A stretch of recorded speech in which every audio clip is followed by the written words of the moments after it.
Lei 8429 de 92, improbidade administrativa 2, Leonardo Torres. Vamos lá, gente, mais uma aula em improbidade administrativa, aula 2, muito bem. Na aula de hoje faremos o quê? Faremos uma super tabela, um esqueminha aqui, onde numa tabela só iremos visualizar as categorias de atos de improbidade e também o quê? As sanções correspondentes a cada categoria, tá, gente? Já adiantando, ó, para quem for copiar essa tabela, a dica é a seguinte, utilize a folha no formato paisagem e não retrato, paisagem porque será muito mais eficaz aí a confecção da tabelinha. Tudo bem? Muito bem. O caderno é meu, faço do jeito que eu quero. Tudo bem, gente, o caderno é seu, mas foi apenas uma dica, tá? Vamos lá então. Vamos aqui então para o nosso manual caseiro. Gente, para essa tabela, o que nós iremos necessitar aqui a princípio? Quantas colunas? 7 colunas. 7 colunas. 1, 2, 3, 4, 5, 6, 7 colunas. E iremos aqui necessitar também de quantas linhas? 5 linhas. 7 colunas e 5 linhas. Beleza? Muito bem. Legal. 7 colunas e 5 linhas. Gente, na primeira coluna, nós colocaremos o quê? Na primeira coluna, colocaremos aqui as categorias.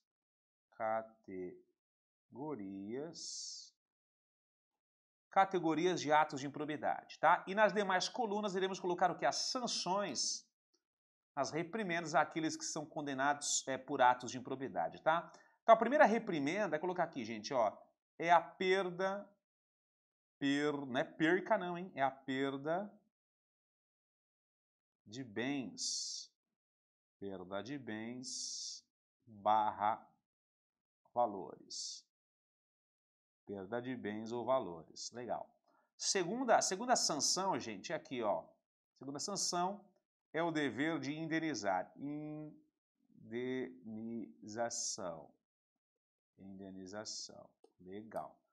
A terceira sanção, gente, é aqui, ó. Proibição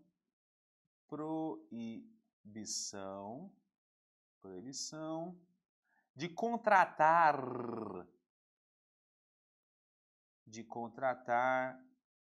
com o Estado ou até mesmo de receber incentivos fiscais ou creditícios.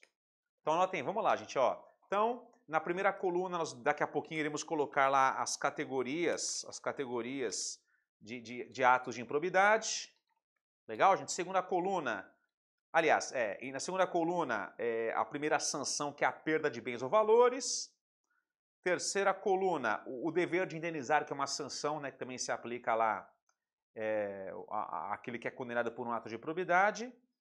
E a terceira coluna aqui é a punição de ser proibido de contratar com o Estado ou receber incentivos fiscais ou creditícios por um certo tempo. Legal, gente. Quarta punição é a multa civil. Notaremos que ela varia de acordo com a gravidade lá do ato de improbidade. A quinta sanção, gente, a quinta sanção, tá aqui, ó, é a suspensão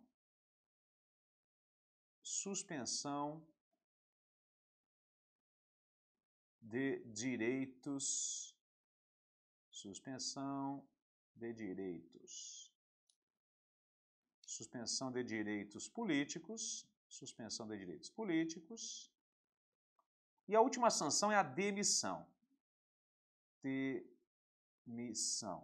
Perda aí da função pública. Tudo bem, gente? São as sanções, tá? E só um toque importante, porque depois vejam, porque essas sanções, todas elas, eu vou colocar aqui na primeira coluna, tá? Aliás, na segunda coluna, mas elas são previstas onde? Lá no artigo 12 da Lei de Improbidade. Legal? Gente, quais são as categorias de atos de improbidade? Vamos mudar a cor aqui, ó. Lá no artigo 9º, o que nós teremos? Aqueles atos de improbidade que geram enriquecimento ilícito. São atos de improbidade que geram enriquecimento ilícito.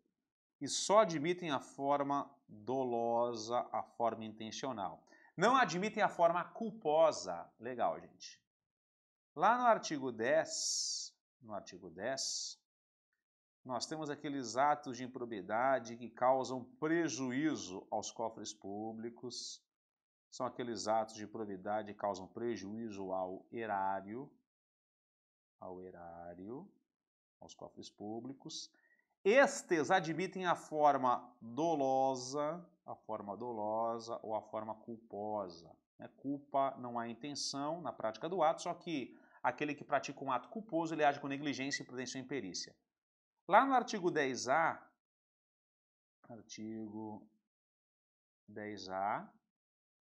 que nós temos, gente, aqueles atos de improbidade que se referem ao ISS, Imposto sobre Serviços, somente com dolo.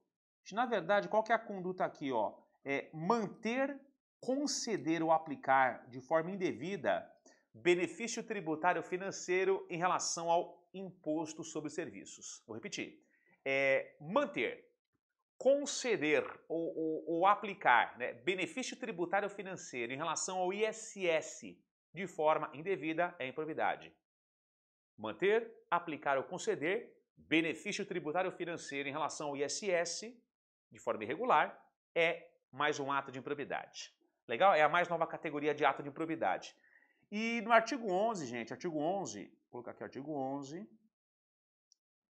nós temos aqueles atos de improbidade que ferem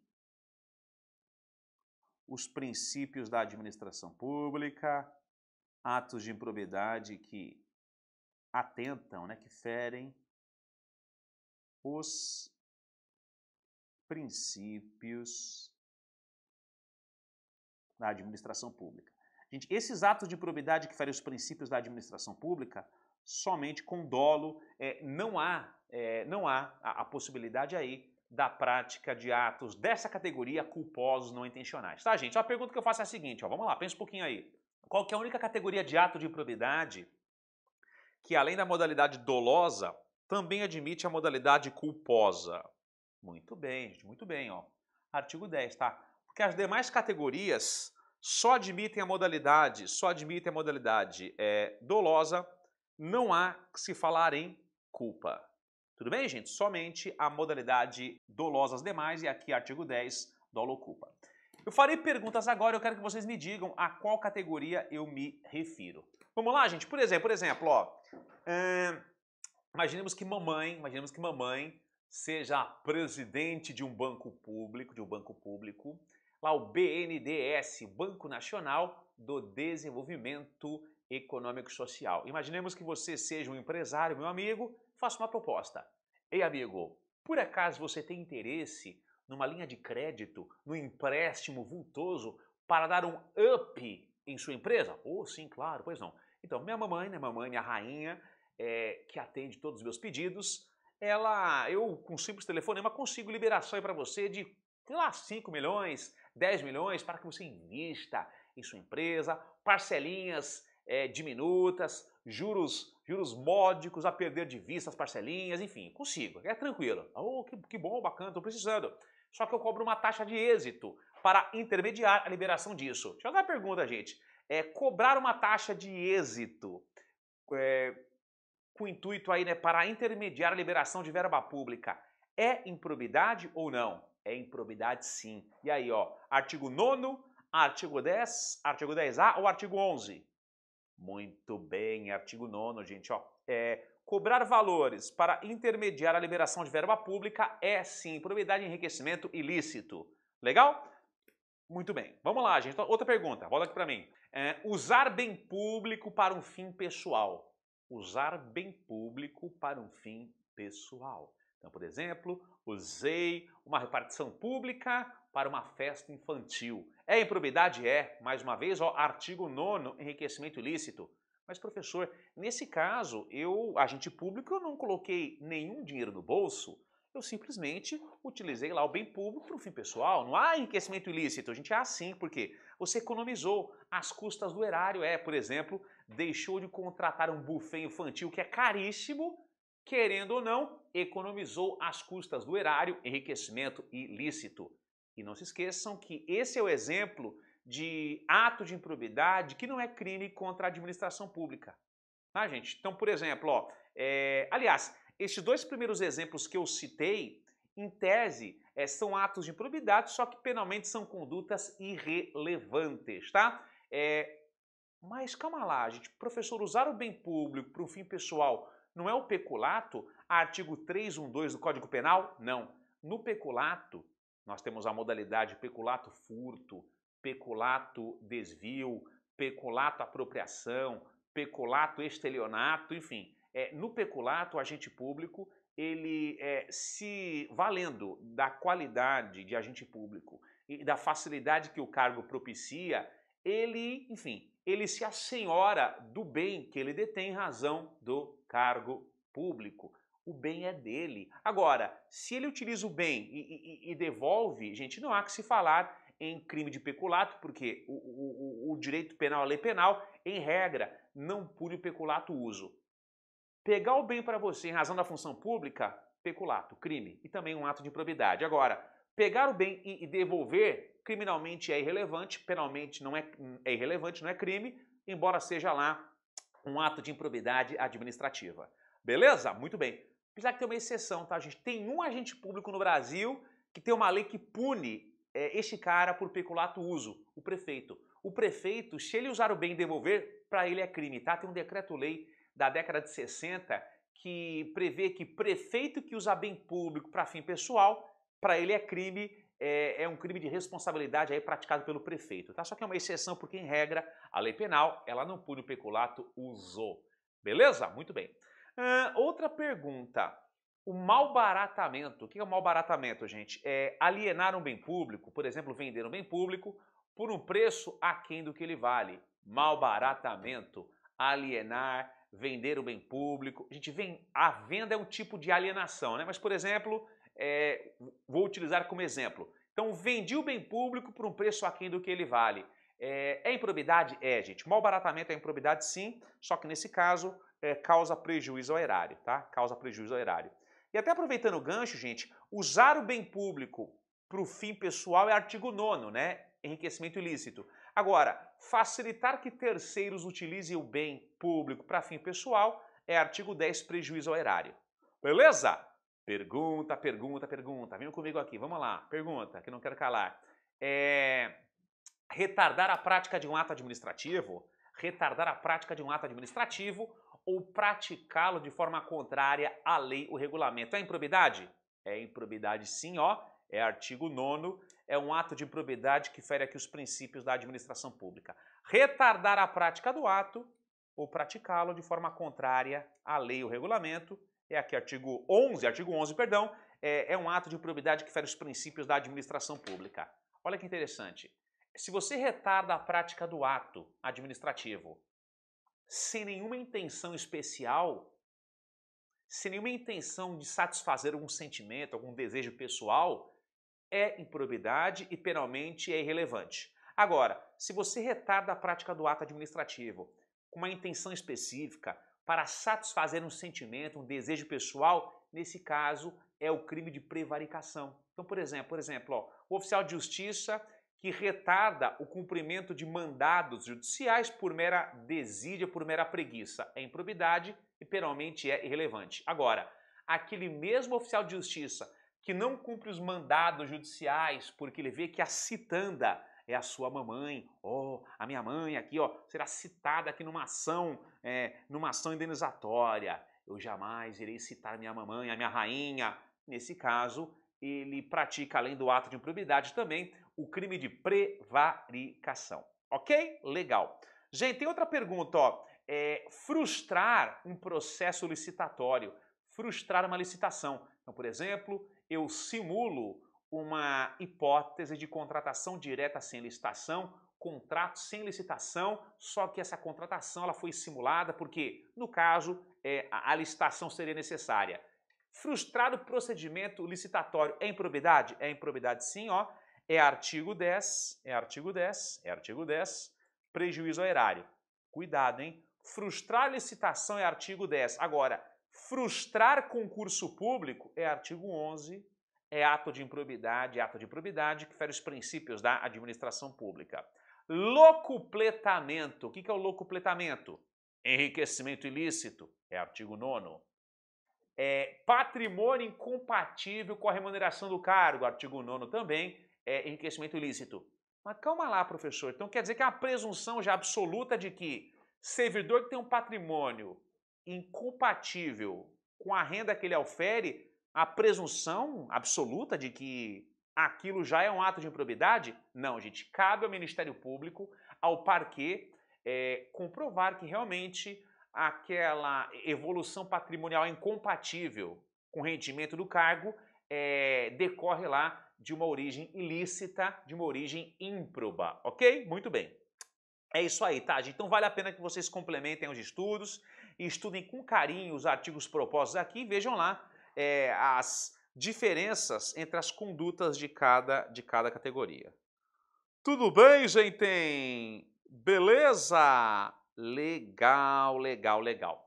Vamos lá então, gente, ó, vamos colocar aqui. Na primeira categoria aqui, ó, perda de bens ou valores. Se aplica no artigo 9º, se aplica no artigo 10. Por falta de previsão legal, não se aplica no artigo 10A e nem no 11. Dever de indenizar, olha que interessante, ó. Se você interpretar o artigo 12 de forma isolada, só há que se falar, ou só haveria em que se falar em indenização, se fosse um ato de improbidade do artigo 9º. Aliás, vamos colocar assim, gente, ó. Então aqui se aplica, né? Vamos colocar aqui então, ó. Aqui se aplica e aqui se aplica, tá? Então se você interpretasse o artigo 12 de forma isolada, chegaria aqui conclusão, que só haveria o dever de indenizar se fosse um ato de improbidade do artigo 9º e do artigo 10, tá?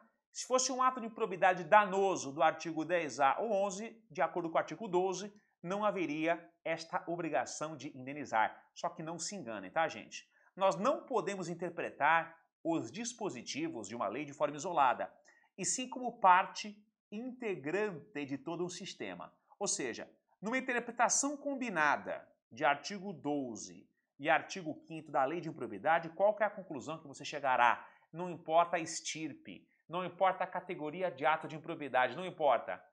Se ele causar danos ao erário, dever de indenizar. Legal? Muito bem. Proibição de contratar com o Estado ou de receber incentivos fiscais ou creditícios por um certo tempo. Artigo 9º, por 10 anos. Artigo 10, por 5 anos.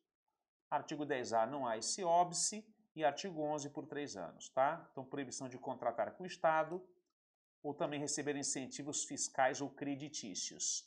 Multa civil, vamos lá, ela varia de acordo com a gravidade do ato. Artigo 9º, até 3 vezes o valor do acréscimo patrimonial. Artigo 10, até 2 vezes o valor dos danos provocados. Artigo 10A, até 3 vezes o valor do ISS mantido, concedido ou aplicado de forma ilegal. E artigo 11, ó, até 100 vezes o valor da remuneração do agente público, tá, gente? Se for um particular aqui, ó, o autor do ato de improbidade, a base de cálculo é o salário mínimo. Legal? Muito bem. Suspensão de direitos políticos. Cuidado, gente. A banca, para tentar confundi-lo, colocará lá perda, colocará lá cassação. Cuidado. Não é cassação, não é perda, muito menos perca, e também não aliás, é suspensão. Qual que é a diferença, gente, entre perda, suspensão e cassação? Cassação de direitos políticos, você nunca mais poderia recuperá-los, ou seja, o seu direito de votar e ser votado. O Brasil lhe proíbe isso. Mas o Eduardo Cunha, o deputado lá, que foi o presidente da Câmara, né, que aceitou lá, que deflagrou o processo de impeachment da ex-presidente Dilma, ele não teve seus direitos políticos cassados, não, ali foi cassação de mandato parlamentar por quebra de decoro, tá? Perda e suspensão de direitos políticos são admitidos, só que na perda, aliás, são admitidos, e tanto na perda quanto na suspensão, os direitos políticos são recuperáveis. Só que na perda por um prazo indeterminado e na suspensão por um prazo determinado, aqui é suspensão. Por um prazo determinado, o condenado aqui, ele não pode exercer seus direitos políticos. Legal. Vamos lá, gente, ó. Artigo 9º, suspensão de direitos políticos de 8 a 10 anos. Legal. Artigo 10, suspensão... Aliás, acho que não tem aqui essa crase não, né, gente? Não tem não, né? Eu acho que não tem, na dúvida eu vou colocar um ponto. Tô brincando, não tem não, tá? Vamos lá. Artigo 10, suspensão de direitos políticos de 5 a 8 anos. 5 a 8 anos. Legal. Artigo 10A, gente, também suspensão de direitos políticos de 5 a 8 e artigo 11, suspensão de direitos políticos de 3 a 5 anos, tá? 3 a 5 anos. Beleza? Demissão, gente, a demissão, a perda aqui da função pública é uma consequência aqui em qualquer categoria de ato de improbidade. Legal? Professor, gostei, bacana. A pergunta é a seguinte, o juiz que julga, o magistrado, ele é obrigado a aplicar todas as penalidades? Gente, antigamente entendia-se que sim, tá? Antigamente entendia-se que o magistrado deveria aplicar todas elas. Só que, na verdade, não. Hoje serão aplicadas tantas quantas forem necessárias para punir, né, o indivíduo na exata medida do ato praticado. Legal? Muito bem. Pergunta, professor. Pois não, faça a pergunta. Algumas destas penalidades, elas requerem uma sentença judicial definitiva transitada em julgado? Sim, duas. Quais? Vamos lá, gente, ó. Cadê você? Aqui, ó. Suspensão de direitos políticos e a demissão demandam uma sentença judicial transitada em julgado. Consequentemente, as demais admitem uma execução provisória. Beleza? Muito bem. É isso aí, tá, gente? Vamos lá, então, ó. Vamos aqui resolver uma questão que eu preparei com muito carinho. Vamos lá, cadê você? Tá aqui, ó. Os atos de improbidade administrativa importarão a suspensão dos direitos políticos, a perda da função pública, a indisponibilidade dos bens e o ressarcimento ao erário. Questão corretíssima, gente. Na verdade, o que a banca fez aqui? A antiga CESP, a atual SEBRASP. Ela copiou e colou o artigo 37, parágrafo 4º da Constituição Federal. Tá, gente? Então, tá aqui, ó. Ela copiou e colou o artigo 37, parágrafo 4º da Constituição Cidadã. Mas, professor, tá errado. Além dessas 4 sanções, nós temos outras duas. A proibição de contratar com o Estado e a multa civil. Gente, só que esse rol aqui, ó, da Constituição, ele é um rol exemplificativo e não um rol taxativo, tá? Então, além dessas 4 sanções, o legislador trouxe outras duas. Realmente, isso é correto, só que a questão é correta porque ela não traz nenhuma expressão taxativa. São somente estas as penalidades, tá? Enfim, a questão é correta mesmo. E tem até um macete, a expressão super irresponsável. Super irresponsável. Super irresponsável. S do que? Suspensão de direitos políticos, perda da função pública e indisponibilidade dos bens e ressarcimento ao erário. Então a expressão super irresponsável, ela sintetiza pelo menos aqui as 4 sanções por improbidade que tem assento constitucional. Adorei, que maravilha, eu vou nessa! Muito bem. Gente, tem tudo de bom, tá? Muita paz, sucesso e até a próxima aula. Valeu, tchau!